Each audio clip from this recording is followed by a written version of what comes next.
Hola, bienvenidos. Hoy hablaremos sobre algunos aspectos relacionados a la Guerra de 3 Años.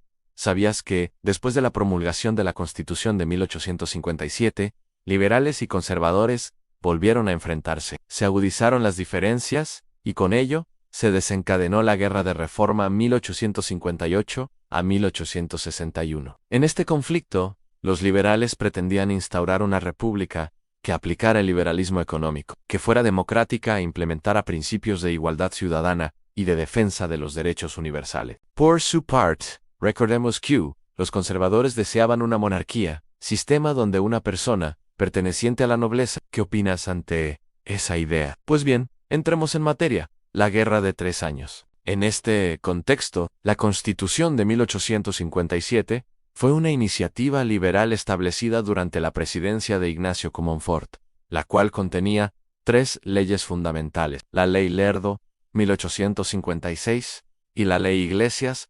1857, todas decretadas como obligaciones constitucionales, es decir, todos los ciudadanos tenían que obedecer la Constitución. También proponía la separación de poderes, la abolición de la esclavitud y la pena de muerte. Claro que hoy en día no es así. Y además de la separación entre la Iglesia y el Estado, esto quiere decir que solo el gobierno se encargaría de las actas de nacimiento, matrimonios, actas de defunción como es hoy en día.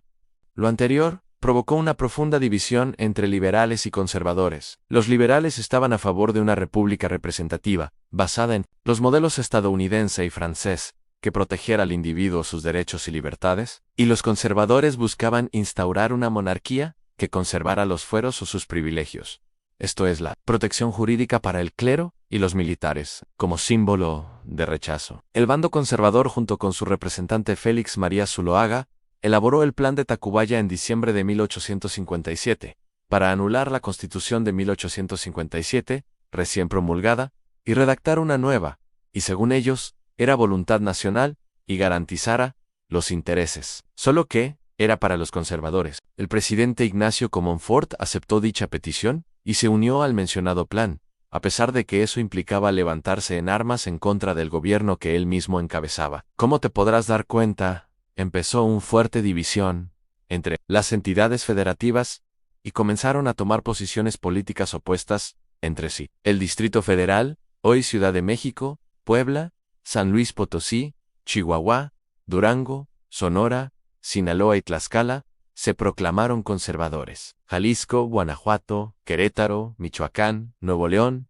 y Veracruz se reconocieron como liberales. Fue así que, a lo largo de 3 años, 1858 a 1861, se desarrolló una lucha armada que se conoce como Guerra de Reforma o Guerra de 3 Años. En enero de 1858, los conservadores desconocieron la presidencia de Comonfort y otorgaron el poder ejecutivo a Félix María Zuloaga, secundado por el general Miguel Miramón. Como los liberales desconocieron aquel gobierno, y también su constitución, reconocieron a Benito Juárez como presidente legítimo. De esta manera, México tuvo 2 gobiernos al mismo tiempo. El conservador, asentado en el Distrito Federal, mantenía una organización política parecida a la del anterior presidente Antonio López de Santa Anna, y el liberal, establecido en Guanajuato, desde donde se defendió la Constitución de 1857. Sin embargo, Benito Juárez concentró la fuerza liberal en Veracruz. Su ejército, que no contaba con preparación militar, estaba formado por ciudadanos de distintas profesiones, como abogados, periodistas, médicos, escritores y comerciantes, quienes defendieron la Carta Magna de 1857. Por otro lado, el joven general Miguel Miramón, al frente de las tropas conservadoras, obtuvo varias victorias en diferentes lugares del territorio nacional,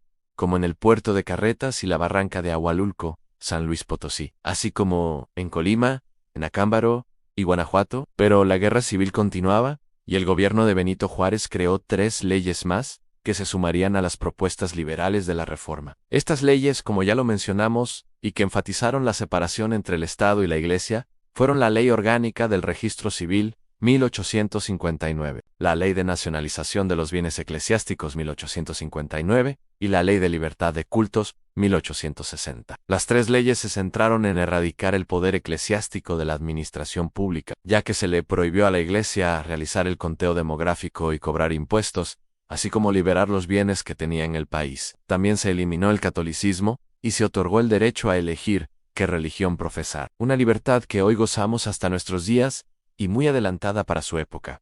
Y además, la nacionalización de los bienes del clero significó que las propiedades, anteriormente en poder de la Iglesia, pasaran a manos del Estado. Por lo tanto, la población mexicana con mayores recursos económicos pudo adquirir más terrenos. Esto también contribuyó a que un mayor número de ciudadanos se integrara a las filas del grupo liberal. Sin embargo, esta ley también implicaba que los pueblos originarios carentes de recursos para comprar ya no pudieran ser propietarios de sus tierras. Tendrían que volverse jornaleros y ponerse al servicio de quienes habían comprado los terrenos que antes les pertenecían. Así que se produjeron nuevas formas de privación de derechos para una parte importante de la población. La administración en turno impuso un nuevo orden basado en ciertas ideas que no necesariamente correspondían a la realidad y las necesidades del país. Esta ley también trajo consecuencias para los conservadores, quienes perdieron el apoyo de la Iglesia debido a que ésta vio amenazados sus intereses. La falta de acuerdos en un programa nacional de unidad